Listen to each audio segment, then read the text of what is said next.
This summer, I heard the radio say, "What a great day today. Only 6 months until Christmas."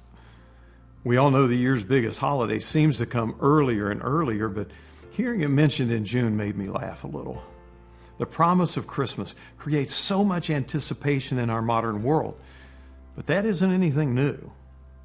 At the beginning of humankind's story, the first mention of that promise is found way back in the book of Genesis. Now, I'm sure you're at least familiar with the story of Adam and Eve and how they sinned in the Garden of Eden. That first wrongdoing produced some severe consequences. Broken fellowship between God and humans. Broken relationship between the man and the woman. An exile from their garden paradise. And struggles, even in life's basics. For the woman, that meant pain in childbirth. And for the man, it meant difficult labor while facing opposition from creation itself. But in the middle of all those consequences, there's a strange little verse in Genesis 3:15 that reads, "And I will put enmity between you and the woman, and between your offspring and hers. He will crush your head, and you will strike his heel." Now, you may think this sounds like the lyrics to a heavy metal song, but here is the first promise of Christmas and the reason we celebrate today.